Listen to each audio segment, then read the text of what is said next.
회색 코뿔소 습격, 부채 폭탄 곧 터집니다. 일단 회색 코뿔소가 뭔지가 제일 궁금하시죠? 회색 코뿔소는요, 우리가 익히 알고 있는 위기가 점점 우리 곁으로 다가온다는 뜻입니다. 다시 말해서 현재 상존한 악재가 터진다는 이야기예요. 어디서 터지느냐?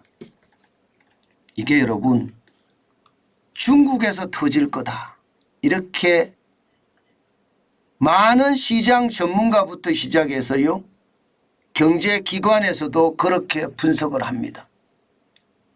여러분 이걸 한번 보세요. GDP 대비 중국 지방정부 부채 비율입니다. 54.5%. 엄청나죠? 54.5%면 지방정부가 솔직히 이거 언제 무너질지 모릅니다. 중국의 지방정부라는 것은 31개 성, 시, 자치구가 있잖아요. 자치구. 예. 이 성, 시, 자치구에서 문제가 생겨진다는 뜻이에요. 지표요? 예. 여러분 지표를 보시면 여러분들도 깜짝 놀라실 거예요. 이 지표 보세요. 중국 내 지방정부 융자기구 조달 잔액입니다. 2019년에 40조 위안이었거든요. 7,183조. 2022년에는요. 작년입니다. 66조 위안입니다. 우리 돈으로 따지면 1경 1,852조죠. 그런데 중국의 2022년 GDP가 121조 위안입니다.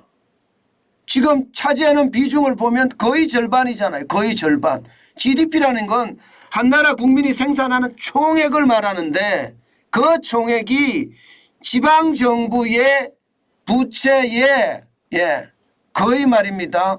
2배 정도밖에 안 된다는 거예요. 지방정부 부채가 54.5%니까 충격적인 이야기 아닙니까? 충격적인 이야기. 진짜 충격적인 이야기잖아요. 야, 그런데 더 큰 문제는요. 이게 회색 코뿔소라고 이야기하는 게 지방정부의 부채 심각하다. 이것은 이미 익히 서방에서든 중국에서든 다 알고 있습니다. 오죽했으면 중국 중앙정부가 지방정부의 채권을 발행하도록 이 부실을 메우기 위해서 채권을 발행하도록 허가를 했을 정도니까요. 그 정도로 심각하다는 거죠. 더 큰 문제예요. 제가 말씀을 드리면 이거예요. 도대체 지방정부의 채무 잔액이 얼마인지 제대로 파악이 안 된다는 사실입니다. 네, 중국 재정부에서는 37조 위안이라고 하거든요. 7,183조. IMF는요 66조 위안이고요. 골드만삭스는 무려 23조 달러. 우리 돈으로 하면 3경 원이 넘는다고 합니다. 어느 게 맞을까요? 어느 게 맞을까요? 이게 어느 게 맞는다 이렇게 이야기할 수가 없는 겁니다. 그 정도로 말입니다. 중국의 상황은 진짜 좋지 않다. 문제는 여러분 이 지표를 한번 보세요. 이 지표. 중국 정부 부채 추이입니다. 2022년에 76.9%죠. 굉장히 많이 올라갔습니다. 굉장히 많이 올라갔어요. 이게는 일반적으로 트레이딩 이코노믹스에서 경제 데이터를 조사를 한 건데요. 이 데이터는 국제통화기금에서 발표한 데이터와 아주 유사합니다. 76.9%예요. 그러면 여러분 지방정부의 부채가 GDP 대비해서 말입니다. 거의 말입니다. 54.5%라고 이야기하는데 중앙정부의 부채가 76.9%다. 뭔가 이상하죠. 결국 말입니다. 중앙정부의 부채는 중앙정부의 부채고 지방정부의 부채는 지방정부의 부채라는 거예요. 일반적으로 말입니다. 중앙정부의 부채 이러면 일반적으로 우리는 그렇잖아요. 일반 정부의 부채와 지방정부의 부채를 합산한 거잖아요. 아니라는 겁니다. 결국은 지방정부 부채는 지방정부 부채대로라는 뜻이에요. 그러면 부채가 지금 얼마나 큰지 가늠하기가 쉽지 않다 이렇게 되는 건가요? 실제로 그렇게 된다고 이야기를 합니다. 그런데 더 큰 문제는 이거예요. 그림자 금융. 중국 정부에서는 이게 수치로 잡히지 않지만 분명하게 대출이 되고 있고 또 투자가 되고 있는 돈, 이게 말입니다. 제대로 파악이 안 됩니다. 현대경제연구원에서는 2021년 기준에 11조 4,209억 원이라고 예상을 했습니다. 그러면 1경 5,300조입니다. 1경 5,300조. 이것은요, 통계를 내는 데마다 틀립니다. 통계를 내는 데마다. 그만큼 말입니다. 그림자 금융의 어떤 규모가 얼마인지 아무도 모른다는 이야기예요. 아무도 모른다. 그러면 여러분, 이게 터지는 것은 시간 문제다 이렇게 이야기할 수가 있을지도 모릅니다. 왜냐고요? 여러분 이거 한번 보세요. 이게 중국의 이 중국 신탁이라고 했는데요. 글자가 잘못 써졌습니다. 중농 신탁입니다.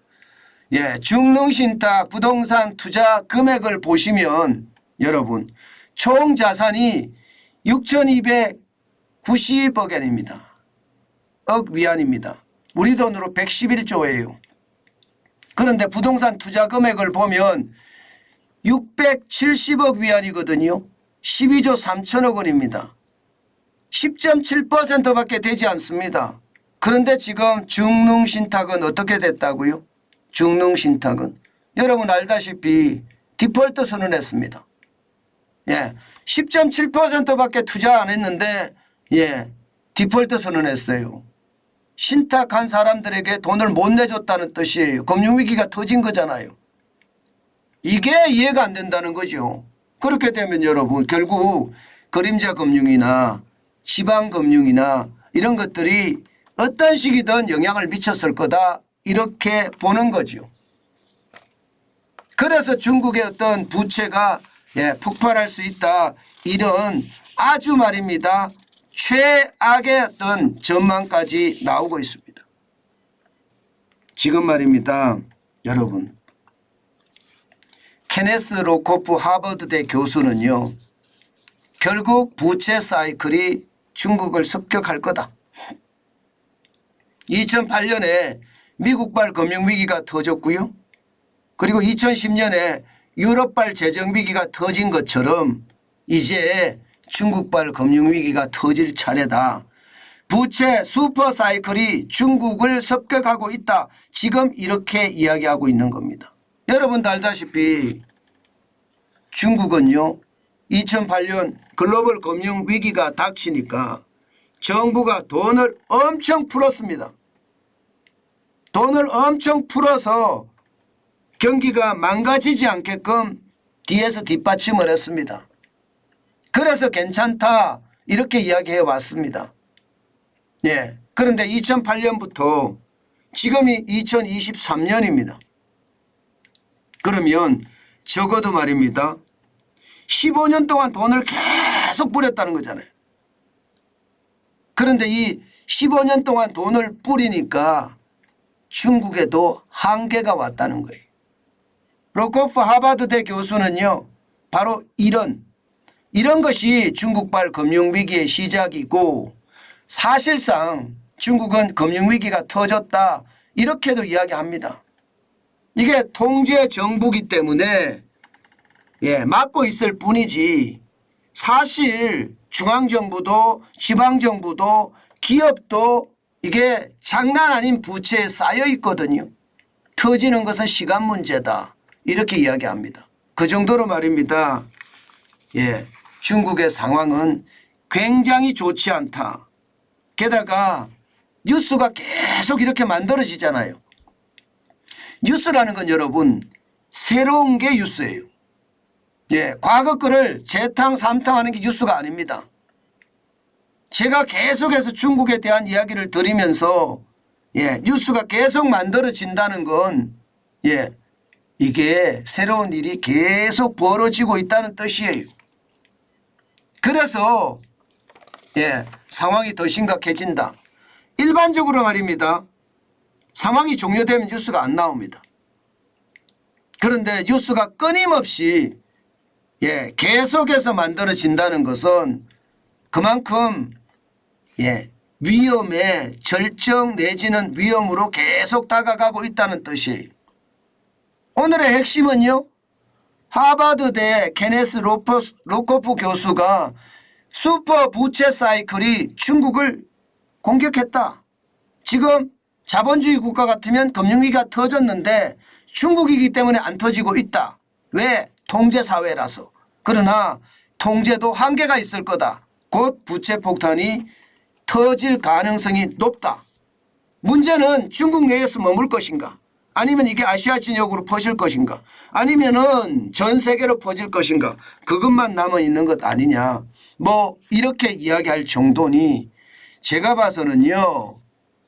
중국에 대한 것은 최대한 우리가 지독하게 말입니다. 대응을 해도 저는 부족하다고 생각합니다. 단순하게 말입니다. 단순하게 시장을 대응하잖아요. 저는 잘못하면 큰 충격이 올 수도 있다고 생각합니다. 제가 최근에 유튜브를 많이 살펴보니까요. 중국이 무너지고 있으니까 기회가 온다는 이야기를 하면서 중국에 투자하겠다. 뭐 이게 절호의 기회 아니냐. 뭐 이렇게 이야기하는 사람들이 굉장히 많은데요. 제발 여러분 조심하시고 또 조심하시기 바랍니다. 기회가 오는 것은 맞아요. 기회가 오는 것은. 중국의 경제가 무너지고 위기가 닥치면 우리가 IMF 외환위기를 겪었듯이 글로벌 금융위기를 겪었듯이 기회가 오거든요. 중국만의 어떤 상황이 된다면. 그런데 이게 자칫 말입니다. 초보자가 잘못 시장에 접근했다가 오히려 사기 맞아서 돈을 다 날리는 수도 있다. 그 말씀 반드시 제가 올립니다. 누구를 믿고 돈을 투자하는 것은 저는 절대 안 된다. 나를 믿고 투자하는 것은 믿을 수 있다. 정환진을 믿는 게 아니에요. 자기 자신을 믿고 투자하는 것. 그러려고 하면 많이 공부가 돼야 되고요. 많이 공부가 돼야지만이 저는요. 결국 기회를 잡을 수 있다고 생각합니다. 그러니까 진짜 조심하시고 또 조심하시고 그 조심을 몇백 번 해도 시원치 않다. 저는 그렇게 생각합니다. 몇백 번 해도. 그 정도로 말입니다. 시장의 위기감은 저는 커지고 있고요. 그 위기감에 편성해서 사기를 치려고 하는 사기꾼도 늘어나고 있다는 말 다시 한번 여러분에게 말씀드립니다.